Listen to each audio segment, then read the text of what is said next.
What's going on, y'all? It's your girl Amaya Desire, and I'm back with another episode review for Our Kind of People. Now, this is episode 8, y'all, and we are getting deep into it, and I'm super excited to be here with y'all tonight to share my thoughts. So, Sistervention. All right. Now, I love this title, and I'm actually surprised and happy that my thoughts and what I predicted in episode 1 is kind of coming to fruition here. We see the sisters, Leah and Angie, bonding, coming together, spending some girl time out, having drinks, sharing secrets. And I'm here for all of it because I think it's really good to see Black women united on television, even when they start from a rough patch, like how Angie and Leah started, right? So super, super happy to see that. Of course, Daddy Franklin is out from the hospital. He's doing well. He's doing better. And he's still doing his usual troublemaking with all his little knickknacks, right? Because he's talking to Tyrique, he's talking to Raymond, and he's talking to Leah and Angie as well. So a little bit of a rundown for Daddy Franklin. He's now telling Leah, hey, you take the reins for the company. I will step back. Now, will he really is the question. Every time I take notes when I'm doing reviews, I ask myself questions. Tyrique, he's given Tyrique an opportunity to pitch his idea about the box, right? The box office, or box seats rather. And I'm thinking to myself, are you doing this with a motive? Or are you doing this for real? Because I really don't think that Tyrique Daddy done kill himself. But hey, that remains to be seen. So we shall find out.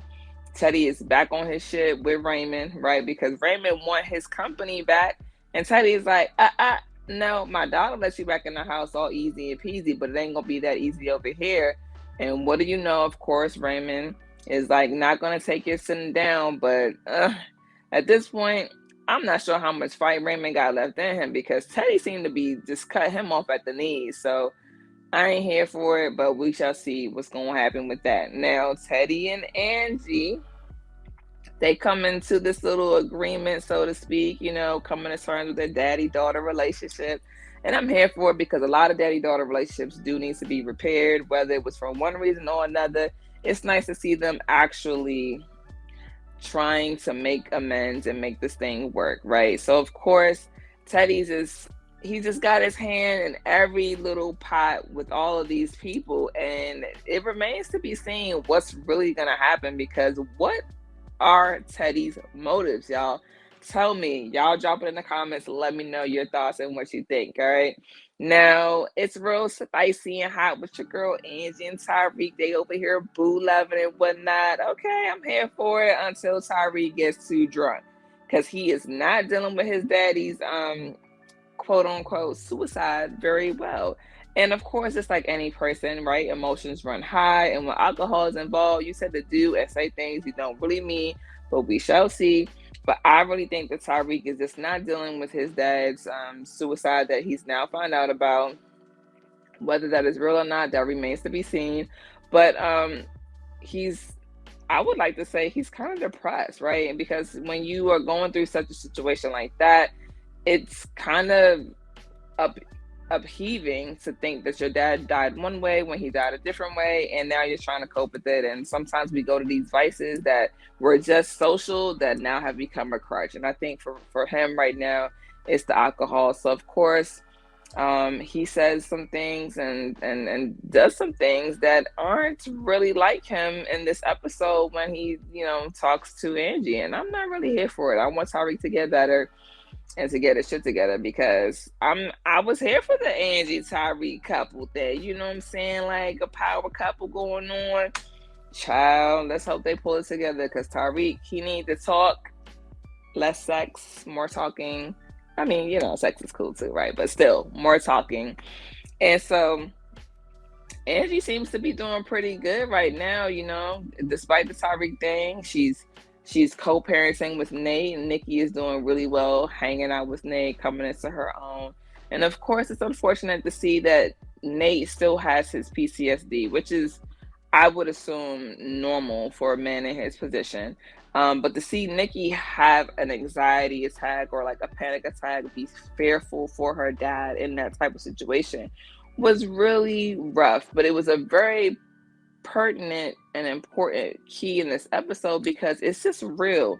And he's still dealing with some things that he needs to, he has to work through, of course, being out from jail after being in jail for so long. But also, Nikki has to come to grips with that. She's still a kid and she's still walking through her own things. And right now, she's got to be honest about what she's feeling when it comes to him.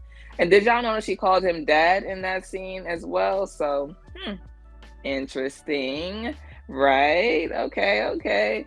Now let's move on to your girl Leah with this mess, honey. Really? Like Jack? I mean, like nobody else piqued your interest but Jack. Okay, all right. I mean, hey, whatever, float your boat. Now, I'm definitely not here for it. I'm really, really glad to see that she called Angie. She was still obviously struggling with Raymond coming back in the house and telling him, like, how can she trust him after he's lied? But I mean, how can they trust each other? Because at this point, they both some liars, and it ain't rocking for neither one of them. But it looks like they are having an honest truth moment, towards the end of the episode, and they actually talk a little bit about the lie that they did tell, and then they proceed to have sex. So I'm not really sure, okay, like, all right, if that works for you, you know what I'm saying? But Jack definitely has overstepped many times at this point. He has kissed her in a few episodes back. Now he's telling Raymond that she's a fox, and if he doesn't think that, he can handle him, then he needs to pass it on. I'm sorry, honey, what now? So Jack got that ass beat, which was well deserved, because not only did he hit on this man's wife, but then he signed over the rest of the rights to the company to Teddy Franklin. So now Raymond really gonna have to fight for his company back though. Oh, it's about to get messy, but I'm not gonna lie, y'all. I'm ready to see Teddy Franklin get put to the side and to the, and sit in the corner somewhere, because he's really besides himself right about now. Okay, y'all, for real. He's tripping. But let's end this on a question mark note. Y'all, what was Lauren doing calling the bungalow? Y'all, what?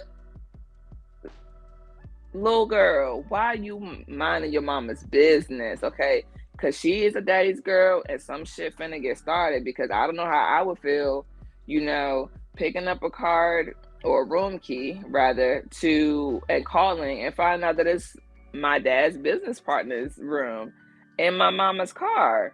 I don't know, y'all. It's real spicy. It's getting hot, and I'm excited to see what they're gonna do with the rest of the season. And let's hope it gets renewed for season 2, because I am here for it and I'm all in. So you know the drill. Tuesdays on Fox at 9 p.m. I'll talk to y'all later. Peace.